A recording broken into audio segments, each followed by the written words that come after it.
Assalamualaikum warahmatullahi wabarakatuh. Waalaikumsalam. Alhamdulillah wassalatu wassalamu ala Rasulillah wa ala alihi wa sahbihi wa man wala, amma ba'd. Ayyuhal ikhwal akhwat, a'azzani wa a'azzakumullah.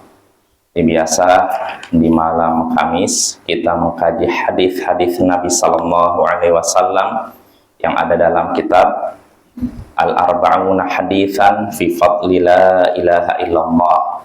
40 hadis tentang keutamaan La Ilaha Illallah, karya Syekh Muhammad Marzuq Ad-Da'jani hafizahullahu ta'ala. Ya, pada pertemuan sebelumnya kita sudah sampai hadis yang ke-32. 32 ya. Babun minhu, bab termasuknya, maksudnya termasuk bab sebelumnya, yakni bara'atu ahli la ilaha illallah minal khuludi finnar, dibebaskannya orang yang berpegang pada la ilaha illallah dari keabadian di neraka. Artinya orang yang berpegang pada la ilaha illallah tidak akan kekal di neraka. Kalaupun mereka masuk neraka itu sementara ya. Ini babnya masih ada hubungan dengan bab sebelumnya, hadis ke-32, hadisnya dari Anas bin Malik tentang kisah syafaat. Hadis syafaat, Nabi menceritakan ketika di mahsyar orang-orang takut, mereka berdatang kepada para nabi, dimulai kepada Adam, lalu Adam angkat tangan mengarahkan kepada Nabi Nuh, Nabi Nuh pun angkat tangan diarahkan kepada Nabi Ibrahim angkat tangan lalu diarahkan kepada Nabi Musa juga angkat tangan diarahkan kepada Nabi Isa juga angkat tangan lalu diarahkan kepada yang terakhir yaitu Nabi Muhammad sallallahu alaihi wasallam.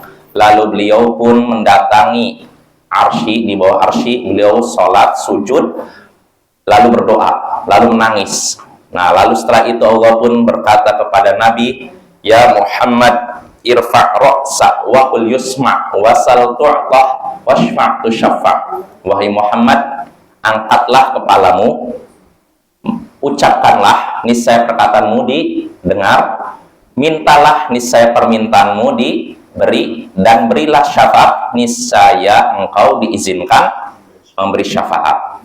Maka disinilah Nabi kita berkata, wahai Tuhanku, ya Rabb, i'dzan li fi man qala la ilaha illallah. Wahai Tuhanku, izinkanlah aku terkait dengan orang-orang yang mengucapkan la ilaha illallah. Maka Allah pun berfirman, ini tidak kembali kepadamu, ini bukanlah milikmu atau tidak kembali kepadamu, akan tetapi walakin izzati wa kibriyai wa 'azamati wa kibriyai la ukhrijanna man qala la ilaha illallah.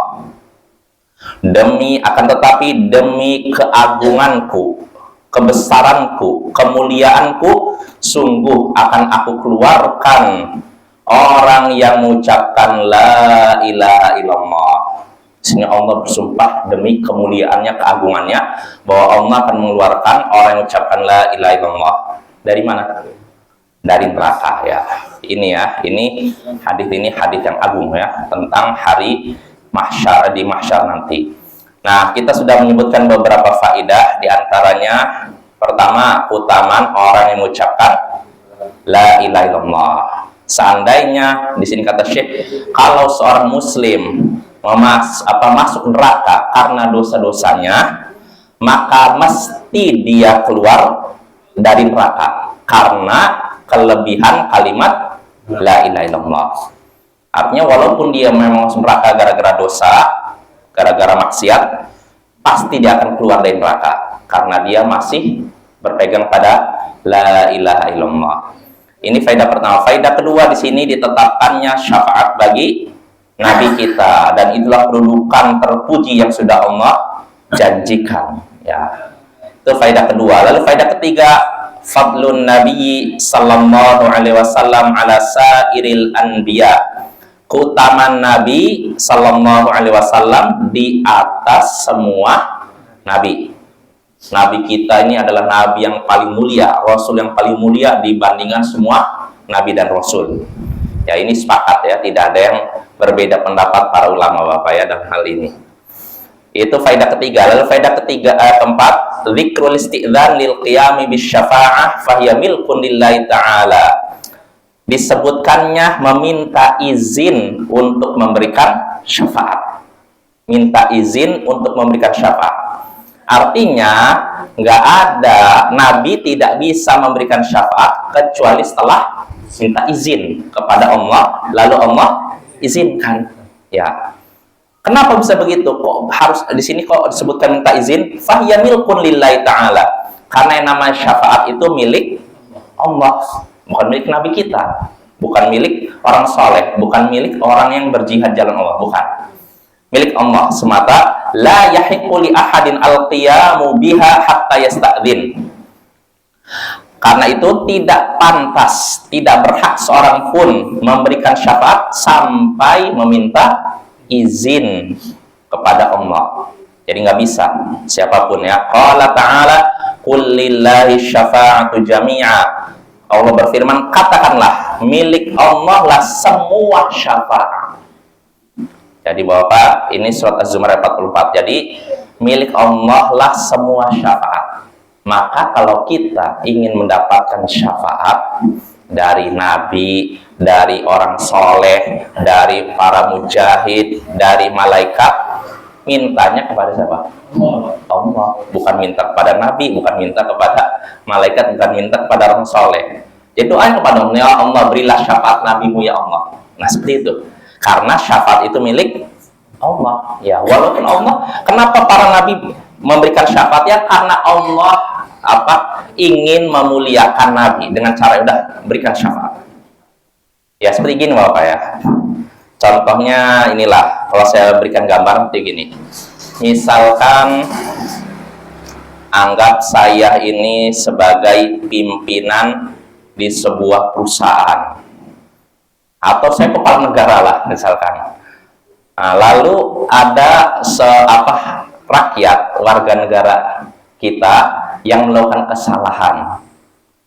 Nah, orang melakukan kesalahan, ini kan dapat hukuman kan?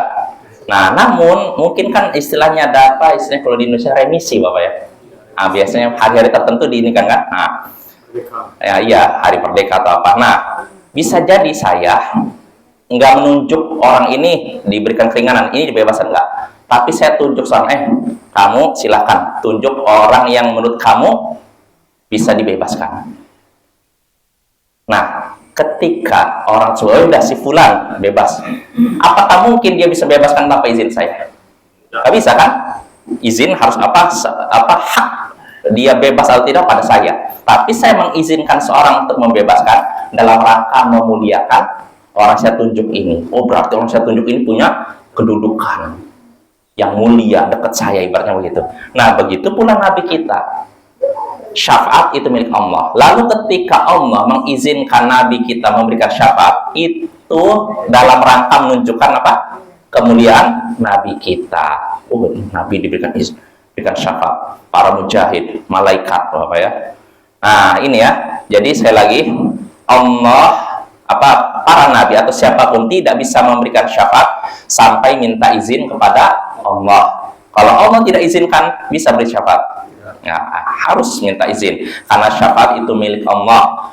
Nah, kalau memang syafaat milik Allah, maka mintanya kepada Allah. Ya, jelas Bapak ya. Ya seperti contohnya tadi, misalkan ada orang mau pengen bebas dari hukuman, maka mintanya kepada pimpinan langsung. Coba saya bisa nanti pimpinan tunjuk aja. Gitu Bapak ya. Walaupun ketika minta kepada pimpinan kadang bisa jadi lewat orang tertentu, tapi intinya kepada pimpinan langsung gitu loh. Nah begitu pula dalam hal ini. Jadi kita itu syafaat itu mintanya kepada Allah, bukan kepada makhluk siapapun itu ya. Jadi keliru kalau ada orang misalnya Bapak pengen dapat syafaat Nabi, lalu dia berdoa kepada Nabi, wahai Rasul berilah aku syafaat. Nggak boleh. Ya nggak bisa seperti itu. Atau kepada orang soleh, misalnya Syekh Abdul Qadir Jailani yang paling sering dipakai ini, berilah saya syafaat. Ini nggak boleh. Ya, karena Syekh Abdul Qadir Jailani sudah meninggal. Nabi kita sudah meninggal, terputus hubungan kita, udah beda alam. Maka kalau ketika kita memanggil, berarti kita sudah memberikan kelebihan kepada Syekh Abdul Qadir Jailani atau Nabi, mereka bisa mendengar suara dari alam yang lain. Padahal mereka alamnya sudah beda. Nah, ini tentu saja keyakinan yang batil ya, Bapak ya. Orang yang sudah meninggal tidak bisa mendengar perkataan orang yang hidup kecuali pada keadaan tertentu, diantaranya ketika ziarah kubur. Nah, itu betul dengar. Ketika kita mengucapkan salam, itu dengar, Bapak ya. Adapun selain itu tidak ada dalil yang menyebutkan bahwasanya orang yang mati bisa mendengar semua perkataan orang yang masih hidup. Nggak ada ya. Ya. Itu seperti orang-orang memanggil roh itu ya. Nah, itu gimana? Nah, itu bisa terjatuh dalam syirik karena doa kan. Wahai roh ini berilah saya pertolongan. Nah, itu. Nah, contohnya orang seperti kejadian yang kemarin ini tadi, perempuan itu udah meninggal. Oh. Kemudian Iya. dipanggil rohnya. Nah, roh seseorang ini kalau udah meninggal itu di mana? Ya, rohnya nggak ada lagi di dunia. Sedang nggak lagi berjalan di muka bumi. Jadi rohnya kembali ke mana? Iya. Dia jasad dan rohnya ada di kubur, nggak keluar. Jadi yang keluar itu yang mungkin aku sudah nyaksikan bapak ini meninggal kemarin. Kok tadi malam saya nyaksikan dia lagi berjalan? Itu bukan rohnya, itu jin yang menyerupai dirinya. Ya keluarnya udah nggak. Yang rohnya tadi kembali ke mana? Dalam ini kubur. Kan sebagian dalam hadis masyhur tentang siksa kubur, bahwa mungkin pernah dengar hadis dari Bara bin Azib dalam Musnad Ahmad, ketika orang yang mau meninggal ini orang soleh, orang mukmin, kan nanti datanglah para malaikat yang bermuka sangat cerah, karena wujuhahum syams, wajah mereka seakan-akan matahari. Artinya apa? Sangat bersih terang gitu loh. Sampai mereka duduk sejauh mata memandang. Jadi ketika meninggal ke arah kanan isinya para malaikat yang bermuka cerah, ke arah kiri begitu juga, ke depan begitu juga, banyak para malaikatnya. Sampai akhirnya datanglah malakul maut, yaitu malaikat cabut nyawa. Ya, cabut nyawa. Ini nama yang benar dalam Al-Quran hadis malakul maut. Ya, Bapak, bukan apa? Israel. Israel itu nama Israiliyat, Bapak ya. Jadi kalau yang lebih tepat sesuai dengan ayat Al-Quran atau hadis Nabi, malakul maut. Ya, Israel penama dari Israiliyat, dari orang-orang Bani Israel. Jadi ketika itu malakul maut duduk di dekat kepalanya, lalu berkata, ayyatuhan nafsut tayyibah, ukhruji ila ridwan minallah, ila magfiratin minallah wa ridwan. Kurang lebih lafalnya gitu. Wahai roh yang baik, roh yang bersih, keluarlah engkau menjemput ampunan dari Tuhanmu dan keridhaan darinya. Akhirnya dicabutlah nyawa si roh ini, orang soleh ini. Nah, ketika dicabut, keluarnya nyawanya seperti air yang keluar dari teko. Artinya apa? Mulus kan? Nah, cabutlah malakul maut. Nah, ketika malakul maut sudah mencabut rohnya, para malaikat yang ada sekitarnya kan ada kan? Banyak. Mereka tidak membiarkan roh ini sebentar saja, sampai diambil oleh mereka, lalu diberikan kafan dari surga. Karena malaikat ketika itu membawa kain kafan dari surga. Dan juga hanut, minyak wangi dari surga. Nah, setelah itu roh ini dibawa ke langit oleh para malaikat. Nyampe langit, ketika itu melewati para malaikat. Karena para malaikat tinggalnya di langit. Nah, ketika mereka melewati para malaikat yang di langit, maka para malaikat di langit bertanya, roh siapa ini? Mahadha ruhut tayyib. Roh siapa yang wangi seperti ini? Wanginya semerbak kemana-mana. Maka disebut ini Fulan bin Fulan. Ini namanya Fulan bin Fulan, disebutkan nama paling baik yang pernah disebut, pernah dipakai ketika di dunia. Karena bisa jadi ada orang punya dua nama, yang satu nama buruk, satu nama baik. Yang disebut nama baiknya gitu. Nah, sampai ke langit dunia, langit pertama, Bapak, yang kita lihat ini langit dunia ini.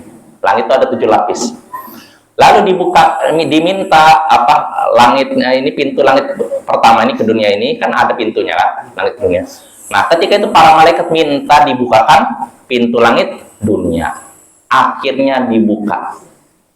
Mereka kan minta izin, dibukalah pintu langit. Nah, ketika roh ini dengan para malaikat yang memboyongnya masuk ke langit berikutnya, diikuti oleh para malaikat yang ada di situ. Terus diiringi sampai langit berikutnya, langit kedua, tiga, terus gitu. Nah, setelah sampai langit ke atas paling tinggi, setelah itu Allah pun memerintahkan para malaikat untuk mengembalikan rohnya ke jasadnya. Fa inni minha khalaqtuhum wa fiha u'iduhum wa minha ukhrijuhum taratan ukhra. Karena sungguhnya dari aku menciptakannya dari tanah, dan aku juga akan mengembalikannya ke tanah, dan suatu saat aku akan mengeluarkannya dari tanah. Kapan itu mengeluarkan dari tanah? Hari kiamat nanti. Nah, akhirnya dikembalikanlah ke rohnya kemana? Jasadnya yang ada dalam kubur. Nah, jadi rohnya tadi kembali ke jasadnya. Iya, betul. Setelah dikuburkan. Iya. Mau dalam kubur, dan ketika itu kubur gelap, sempit. Semuanya Bapak. Semua orang yang masuk ke dalam kubur sempit. Sampai Sa'ad bin Ubadah yang arsy Allah bergetar karena kematiannya. Ketika masuk kubur pun sempit, semuanya sempit Bapak. Nah, ketika dalam keadaan sempit itulah didatangi oleh dua malaikat, aswadan azraqan, hitam kebiru-biruan. Namanya disebut dalam hadis lain munkar nakir. Lalu ditanyalah dengan suara yang sangat keras seperti suara gemuruh petir. Man rabbuk? Siapa Tuhanmu? Nah, dia pun jawab. Terus madinuk, apa agamamu? Jawab. Ma hadzal rajul alladzi bu'itsa fikum? Siapa laki-laki yang diutus pada kalian ini? Sebutkan nama Rasulullah. Terus ma ilmu, apa pengetahuanmu selama ini? Sebut. Nah, sampai akhirnya terdengarlah seruan dari langit, an sadaqa abdi. Hambaku ini telah benar. Jawabannya benar, jujur. Maka bukakanlah untuknya pintu surga, dan hamparkanlah untuknya permadani dari surga. Nah, dibukakanlah pintu surga, terasalah sejuknya surga, terciumlah aroma surga, wanginya aroma surga. Selesai nikmatnya? Enggak. Setelah itu Allah menyuruh untuk dijauhkan, dilapangkan, diluaskan kuburan sejauh mata memandang. Nah, setelah itu orang ini kan rohnya sama jasadnya bersatu kan, didatangi oleh seorang yang berpenampilan sangat indah, pakaiannya sangat bagus dan wangi.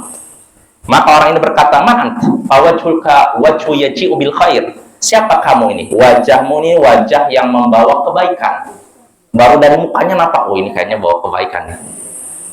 Karena kalau orang nampak cerah, Bapak, ini insya Allah kita optimis kan, datang orang cerah, berarti dia bawa kebaikan, bawa berita yang menggembirakan. Tapi kalau yang datangnya mukanya murung kan, wah ini jangan berita buruk yang mau disampaikan ke saya gitu. Nah, ini orangnya bermuka cerah ya, pakaiannya indah, wangi, lalu absyir billadzi yasurruk. Bergembiralah engkau dengan sesuatu yang membuatmu senang. Artinya kamu senang, bersenang-senanglah sekarang. Maka si mukmin, si soleh ini berkata, manat? Siapa kamu ini? Wajahmu ini wajah yang membawa kebaikan, artinya. Maka setelah itulah si orang yang bermuka berpenampilan sangat bagus ini berkata kepada si mukmin yang rohnya udah bersatu ini, ana amaluka soleh, aku adalah amal soleh yang kau kerjakan ketika di dunia. Artinya Allah menjadikan dia dalam bentuk manusia yang berpenampilan bagus. Nah, setelah si mukmin ini melihat berbagai kenikmatan tersebut, maka dia pun berkata, Rabbi aqimis sa'ah hatta arji'a ila ahli wa mali. Wahai Tuanku, segerakan hari kiamat supaya aku bisa kembali kepada keluargaku dan hartaku. Segera. Kenapa pengen segera hari kiamat? Kan udah dapat nikmat. Kenapa? Kan di kubur udah dapat nikmat, kok ingin segerakan hari kiamat? Hah?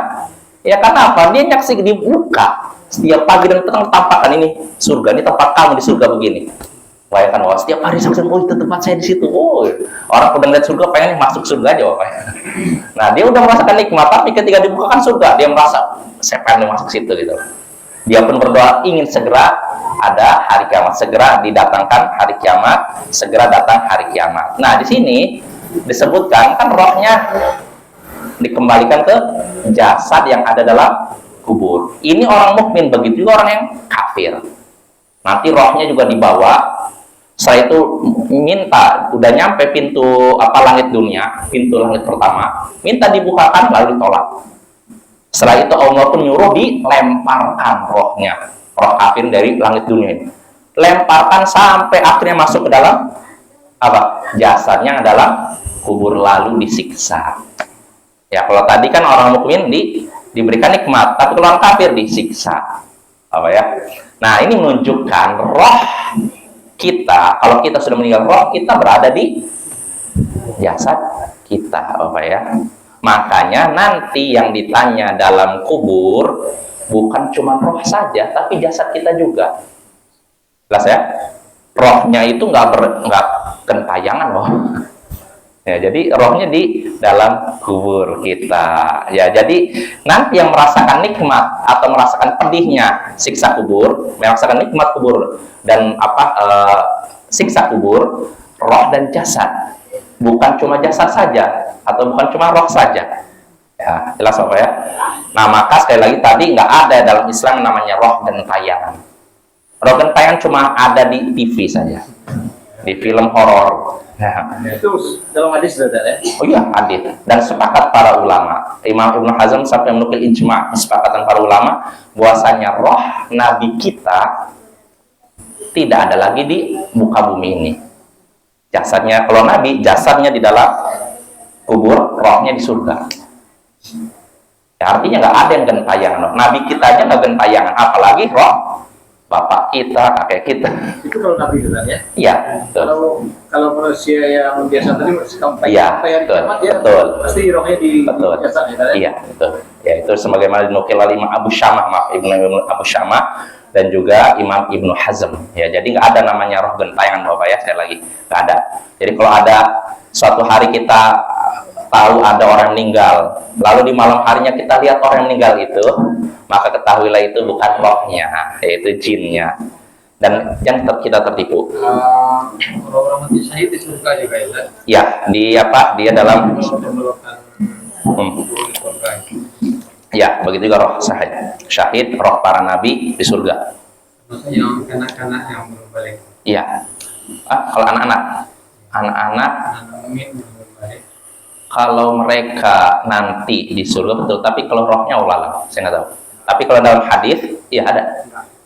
Saya belum tahu hadisnya. Kalau yang dalam hadis itu para orang yang mati syahid, mati di medan jihad, sama para nabi ya, dinukil oleh.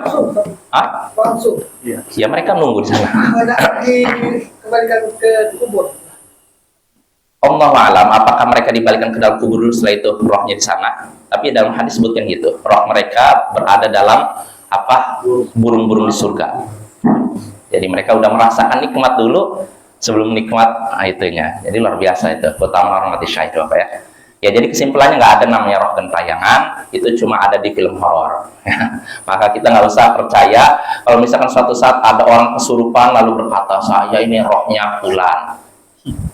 Langsung kita bentak aja, Bapak ya. Awas kamu keluar atau saya bacakan ayat kursi.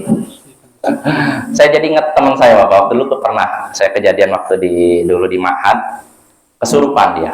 Jadi kesurupan, dulunya entah kenapa kok dulunya normal, tiba-tiba kesurupan. Jadi sering merenung, terutama kalau waktu maghrib merenungin matanya.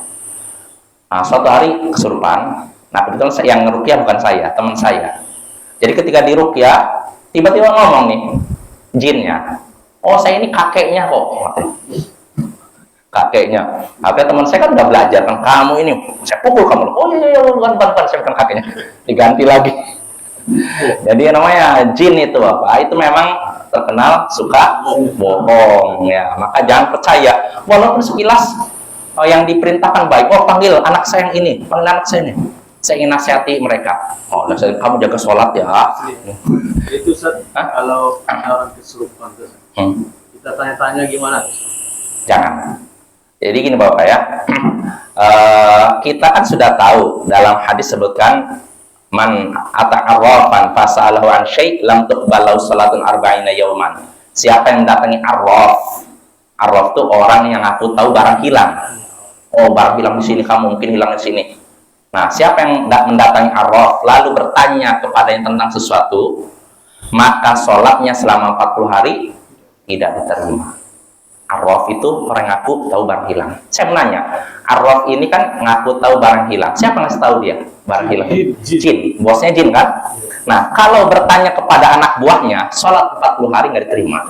Kalau pada bosnya, apalagi nggak boleh Bapak ya. Makanya nggak perlu kita tuh ngobrol panjang lebar. Gimana kamu tinggalnya di mana? Kamu punya saudara nggak? Nggak usah gitu.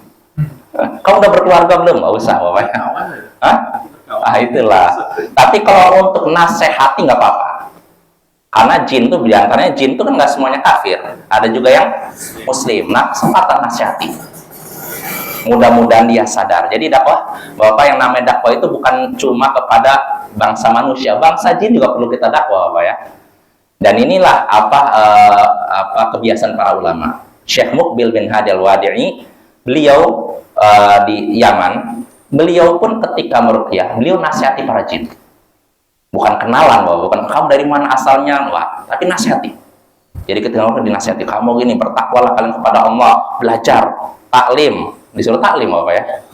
Jadi gitu, jin pun butuh ilmu, bukan cuma manusia ya. Makanya Bapak, kalau memang kesurupan, jin ini perlu dinasihati. Kalau misalkan jin kafir, ajak dia masuk Islam. Tapi kalau jinnya ternyata jin muslim, nasihati dia. Ingatkan dia bahwa kamu masuk ke tubuh manusia ini kezaliman. Dianggap dosa, kamu harus keluar. Kamu harus banyak belajar. Jelas Bapak ya? Jadi jangan dibiarkan ya. Berarti jin tadi keutamaan kita masukkan jenis jin itu menjadi muslim itu berarti sama sama manusia kan? Iya, sama ya. Iya. Pokoknya dapat keutamaan. Lah hendak Bapak ya. Kita kan nggak tahu apa amalan yang masukkan kita ke surga. Siapa tahu lewat amalan kita memasukkan satu jin ke Islam, itu bisa masuk surga. Jadi artinya peluang untuk dakwah gunakan baik-baik. Siapapun itu Bapak ya. Misalnya kita nyaksikan ada orang terlantar, lalu kita lihat dia nggak punya orang tua, ditanya kamu dari mana, misalkan, oh saya dari sini. Kamu nggak punya saudara sini? Oh ya, apa agamamu? Dan disebutkan agamanya bukan agama Islam, ajak dia masuk Islam. Siapa tahu lewat dia masuk Islam, kita amalnya nggak seberapa nih, amalnya pas-pasan. Tapi gara-gara orang ini masuk Islam lewat kita, akhirnya kita masuk surga. Maka manfaatkan. Jadi untuk ngajak masuk Islam ini kan ya artinya nggak perlu seorang ulama besar kan. Siapapun di antara kita, ya yang penting kita punya dasar-dasar tauhid lah. Ya perlu juga tauhid, artinya perlu ilmu juga, ya minimal tauhid lah. Baru ajak dia masuk Islam. Jelas Bapak ya? Dan mungkin Bapak pernah dengar kisah ada orang India yang menyebabkan 2000 orang Hindu masuk Islam di India. Ini diceritakan oleh Syekh Abdul Razak. Jadi orang India ini ketemu umroh ke Saudi. Setelah umroh bertemu datang ke Madinah, cerita. Jadi Syekh dipertemukan dengan orang India ini. Lalu kata orang yang membawa orang ini ke Syekh ini, ya Syekh ini, orang ini lewat orang ini 2000 orang Hindu di India masuk Islam. Maka Syekh bertanya, gimana Anda? Kok bisa seperti itu? Gimana? Padahal dia bukan ustadz, bukan ulama, bukan orang biasa aja Pak. Artinya dia orang yang semangat dakwah, muslim, tapi punya semangat ngajak orang Islam. Ditanya, gimana cara kamu masukkan orang ke Islam? Ya dia katanya gini Bapak, dia nyaksikan, dia selalu setiap hari keluar dari rumahnya, dia nyaksikan ada tidak orang yang kelihatan kayak termenung, sedih, atau orang ini kayak lagi pokoknya nggak normal, mungkin lagi sedih atau terdiam. Nah dia deketi, ditanya misalkan, oh gimana kabar kamu, disapa Bapak. Ini orang sedih kan, kadang butuh orang yang menghibur. Dia tanya, gimana kabarnya, di mana rumah kamu, setelah itu apa agamamu, ditanya nih. Kalau misalkan dia jawab Hindu, dia tanya, oh Hindu ya, sebentar ya, mau tidak kamu mendengarkan tentang Islam? Mau tidak? Izinkan saya menjelaskan tentang Islam. Akhirnya si Hindu ini mengatakan, oh ya dah, dijelaskan Islam itu begini. Dijelaskan singkat aja, sesuai dengan pengetahuan dia tentang Islam. Ini sederhana, nggak terlalu lebar ya, nggak terlalu panjang lebar. Intinya Islam tuh mengajak untuk seorang mengesahkan Allah, beribadah hanya kepada Allah, dan meyakini Nabi Muhammad adalah Nabi terakhir, begitu aja, umum aja, nggak terlalu detail gitu. Nah, setelah jelaskan, langsung tawarkan, mau masuk Islam nggak? Rata-rata orang yang diajak masuk Islam. Bayangkan, ini orang biasa, bukan ustadz, bukan ulama. Nah, setelah masuk Islam, nggak langsung masuk Islam, Bapak. Dia udah tertarik, oh masuk Islam, udah. Langsung dibawa ke masjid terdekat. Datangi imamnya, wah imam, orang ini masuk Islam. Dia ingin syahadat. Lalu akhirnya apa ya? Sudah, kumpulkan syahadat, selesai, setelah itu pergi lagi. Jadi ini tanggung jawab Anda, wahai imam, untuk membina orang ini. Karena dia bukan siapa? Bukan ustaz, nggak punya ilmu, tapi dia punya semangat ngajak orang masuk Islam. Maka diarahkan ke masjid terdekat, lalu minta imam inilah yang membina dia masuk Islam. Setelah itu cari lagi. Jadi dia selalu keliling, menyaksikan ada nggak orang yang lagi menyendiri, mungkin termenung, ada masalah, pusing, dia dekati, tawarkan masuk Islam. Dari kesungguhannya itulah lebih dari 2.000 orang Hindu masuk Islam di India, Bapak ya. Nah ini Bapak ya, jadi manfaatkan peluang dakwah untuk menyebarkan Islam, karena banyak orang yang belum tersentuh dengan Islam, tersentuh dengan hidayah, tersentuh dengan tauhid, tersentuh dengan sunnah. Kesempatan kita lah menyebarkan kepada orang seperti itu ya. Nah itu Bapak, termasuk jin tadi. Jadi kalau ada jin yang masuk ke tubuh orang ini, manusia, dakwai dia. Kalau dia kafir, ajak masuk Islam. Kalau dia sudah Islam, nasihati dia untuk bertobat dari kesalahannya. Disuruh ngaji. Siapa tahu dia ngaku muslim tapi berbuat syirik lagi. Mungkin kan? Manusia aja begitu kan? Begitu juga jin namanya. Nah itu ya. Itu tadi kembali lagi. Jadi kita sudah sampai faidah keempat dari hadis ke-32. Lalu faidah berikutnya, kelima, fadilatul du'a fi sujud wa annahu minal mawatinil lati turja fihal ijabah. Keutamaan doa ketika sujud. Keutamaan doa ketika sujud. Dan itu termasuk waktu yang sangat diharapkan dikabulkan doa. Makanya Nabi dalam hadis ini, Nabi doanya ketika sujud sampai nangis-nangis Bapak ya. Maka manfaatkanlah waktu sujud untuk berdoa sebanyak mungkin. Tapi tentunya ini kalau kita salat sendiri. Kalau kita jadi imam jangan ya. Kecuali kalau makmumnya memang udah maklumi ya. Tapi kalau ini kalau memang makmumnya udah maklumi. Tapi kalau makmumnya nggak maklumi jangan. Ya jangan. Artinya memang asalnya kita harus memperhatikan keadaan makmum. Salat sunnah. Kalau kita salat sunnah nggak apa-apa sepanjang mungkin. Ya, sebagaimana saya sudah bahas, Sufyan Ats-Tsauri pernah sujud ketika sholat di depan Ka'bah, lalu ada orang tawaf 7 kali, selesai baru dia angkat kepalanya. Di selama putaran 7 kali dia apa yang dia lakukan? Doa, sujud. Oh, banyak doa ya, sujud. Itu sujud itu kita doa ya, untuk sujud itu kan bukan terfokus sama sujud terakhir, semua sujud. Iya, semua sujud ya. Adapun mengkhususkan pada satu sujud itu butuh dalil. Dan nggak ada dalil bahwasanya doa ketika sujud itu yang dikabulkan di sujud terakhir. Semua sujud Bapak ya, mau sujud awal, tengah maupun akhir. Pendapat di sujud terakhir. Iya, memang ada hadis yang disebutkan oleh Imam Ibnu Qayyim dalam Ad-Da'wa Dawa.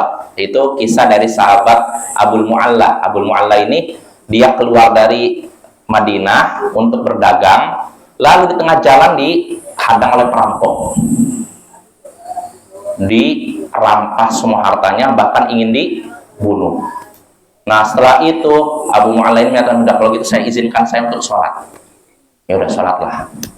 Dia sholat, lalu ketika sujud terakhir dia memperpanjang doa. Nah, setelah selesai dia sujud, selesai sholat, salam, datanglah dari jauh, kejauhan, ada orang yang naiki kuda, dengan di depan ini kudanya ada tombak. Kemudian perampok ini kaget, apa ini? Belum sempat bereaksi, udah dilemparkan tombak tersebut, lalu maka Abu Mu'alla bertanya, siapa Anda? Maka dijawab, saya adalah malaikat. Ketika Anda berdoa sekali, goncanglah langit keberapa gitu. Anda doa 2 kali, terus makin goncang. Doa berapa kali, ketiga atau 4, maka para malaikat, ini doa orang yang terzalimi. dia dalam keadaan terdesak, harus kita tolong. Akhirnya tolong. Nah ini Bapak, ini mungkin dalil mungkin orang yang katanya memperpanjang doa ketika sujud terakhir, tapi sayang hadisnya lemah Bapak. Maka yang benar kita disyariatkan doa di semua sujud, nggak mesti sujud terakhir. Kecuali Bapak kasusnya gini, saya lagi sujud pertama nggak ingat doa, dua pas terakhir baru iya ya kan ketika sujud tuh doa dikabulkan, udah saya doa di sujud terakhir perpanjang sampai 5 menit misalkan, boleh tidak? Boleh, karena tidak sengaja kan, baru ingatnya di akhir ya. Tapi kalau disengaja dari awal, rencanakan di akhir sujud, nah ini tidak ada dalilnya Bapak ya. Jelas Bapak ya? Itu keutamaan doa ketika sujud. Lalu faedah berikutnya dari hadis ini, wa minha, kata Syekh, rahmatun Nabi sallallahu alaihi wasallam di ummati wa syafaqatuhu alaihim wa hirsuhu ala ikhrajihim minan nar. Kasih sayang Nabi sallallahu alaihi wasallam kepada umatnya, kasih sayang dan kelembutan Nabi kepada umatnya, dan semangat beliau untuk mengeluarkan mereka dari neraka. Ya contohnya dalam hadis ini, Nabi sampai meminta kepada Allah supaya apa? Orang-orang di dalam neraka dikeluarkan. Nah ini Bapak, ini Nabi itu sangat sayang kepada kita. Ya sampai bukti sayangnya ini syafaat. Dan juga bukti sayangnya mungkin Bapak pernah dengar hadis tentang ketika orang-orang melewati sirat. Sirat itu adalah jembatan menuju surga, di bawahnya ada apa? Neraka. Tapi walaupun dikatakan jembatan, bukan berarti jembatan dari sini Wah. Kecil seperti sehelai rambut apa ya, tipis gitu loh. Nah ketika itu kan di samping apa sirat itu kan ada kalalib, sejenis apa namanya, pengail ya gitu. Ini akan menyambar orang yang memang pantas disabar. Kalau misalkan kena masuk ke dalam neraka, bahkan di bawah. Jadi nampak bahwa ketika menyeberang ini nampak gejolak api neraka di bawah. Makanya momen ketika melewati sirat itu momen yang sangat menegangkan. Karena seorang akan melewati sirat sesuai dengan kadar amalan mereka. Jadi ada yang kamaril barq kata Nabi, ada yang seperti itu kilat. Ada yang kamaril rih, dan ada yang seperti hembusan angin. Jadi laut. Dan ada lagi seperti terbangnya burung. Ada lagi yang berlari, ada lagi yang berjalan, bahkan ada yang sampai merangkak. Ini sesuai dengan kadar keimanan keamalan begitu.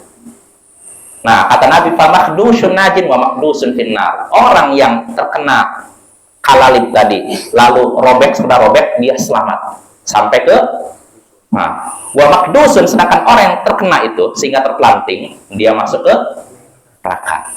Nah, dalam hadis itu Bapak, Nabi itu berdiri di depan sana. Ini sirat nih, neraka itu surga. Di ujung sirat jembatan itu ada Nabi kita berdiri sambil berdoa salim salim. Jadi setiap kali umatnya melewati sirat, Nabi berdoa, ya Allah selamatkanlah dia, selamatkanlah dia. Ini bukti apa? Sayang Nabi, bayangkan sampai mendoakan umatnya kalau bisa selamat. Maka Bapak, inilah apa sifat Nabi kita, dan kita harus memuliakan Nabi kita ya. Masih ada ya. Jadi Nabi sangat menyayangi kita, bersikap lembut kepada kita, maka kita juga harus menunaikan hak Nabi kita. Bagaimana hak Nabi kita? Kita melaksanakan perintahnya. Jadi ada perintah Nabi, kita laksanakan. Lalu kita menjauhi larangannya. Dan perlu kita ketahui, apa yang diperintahkan Nabi itu juga perintah Allah, dan apa yang dilarang Nabi juga larangan Allah. Lalu ketiga, hak Nabi juga, berita yang dia kabarkan harus kita benarkan. Lalu terakhir, kita beribadah hanya dengan cara yang beliau ajarkan. Jadi jangan kita ngarang-ngarang, oh yang penting kan baik, enggak. Jadi modalnya niat baik nggak cukup, harus caranya juga sesuai dengan tuntunan Nabi ya. Jadi kalau kita ingin menaikkan hak Nabi kita, kalau kita sadar Nabi sangat sayang kepada kita, maka kita tunaikan haknya. Dan di antara haknya kita beribadah seperti yang diajarkan Nabi kita. Kalau kita membuat mengada-ada, berarti kita tidak menaikkan hak Nabi. Dan pada hakikatnya kita ibaratnya membalas kasih sayang Nabi dengan ibaratnya air susu dibalas dengan apa? Air tuba. Nah itu ya. Nah, jangan seperti itu Bapak ya. Kalau kita memang sayang pada Nabi kita, maka beribadahlah seperti yang beliau ajarkan ya. Nah itu ya. Lalu faedah berikutnya, wa minha, kata Syekh sini, itsbatus sifati lillahi ta'ala minal izzati wal kibriya'i wal 'azamati wal jabarut. Penetapan sifat bagi Allah berupa apa? Sifat mulia, agung, besar dan kuasa. Ya, karena di sini Allah Bapak sampai bersumpah, demi kemuliaanku, keagunganku, kebesaranku, aku akan keluarkan dari neraka orang yang mengucapkan la ilaha illallah. Nah, di sini menunjukkan Allah punya sifat agung, besar, mulia. Apa ya? Inilah sikap kita yang sesungguhnya terhadap sifat-sifat Allah. Kita tetapkan semua sifat Allah yang ada dalam Al-Quran. Sudah Al-Quran saja. Begitu juga hadis. Inilah Ahlus Sunnah wal Jamaah. Semua sifat yang ada dalam Al-Quran Sunnah, sifat yang Allah sebutkan, kita terima. Tidak kita tolak. Atau kita belokkan maknanya. Atau sebagian terima, sebagian ditolak. Nah, ini hawa nafsu namanya Pak ya. Lalu faedah berikutnya, wa minha rahmatullahi ta'ala bi'ibadi, kasih sayang Allah kepada hamba-hambanya. Ya, hadis tadi menunjukkan kasih sayang Allah kepada hamba-hambanya. Karena apa? Orang yang mengucapkan la ilaha illallah akan Allah keluarkan dari neraka. Walaupun dalam hadis sebelumnya ada yang imannya sebesar gandum, ada yang sebesar semut, bayangkan. Walaupun begitu Allah keluarkan sehingga masuk ke dalam surga. Bapak ya, ini menunjukkan kasih sayang Allah. Maka kalau memang kita tahu Allah menyayangi kita, kita juga harus menunaikan hak-haknya. Apa hak Allah? Ya hampir sama. Kita jalankan perintahnya, kita tinggalkan larangannya, Bapak ya. Nah itu. Lalu berikutnya, nah selesai kita dari bab dari hadis ke-32, kita masuk ke bab berikutnya. Babun annaha sababun lidukhulil jannah. Bab bahwasanya la ilaha illallah adalah sebab masuk surga. Habis. Sebab masuk surga. Oh? Iya. Bab bahwasanya la ilaha illallah adalah sebab masuk surga. Artinya kita masuk surga ada sebabnya tidak Bapak? Ya, segala sesuatu pasti ada sebabnya kan? Nah, di antara sebab masuk surga yaitu la ilaha illallah. Maksudnya seperti apa? Insya Allah akan kita bahas pada pertemuan berikutnya, yaitu hadis yang ke-33 ya. Mungkin ini saja, kurang lebihnya mohon maaf. Sallallahu ala nabiyyina Muhammadin wa ala alihi wa sahbihi ajma'in. Wa akhiru da'wana anil hamdulillahi rabbil alamin. Assalamualaikum warahmatullahi wabarakatuh.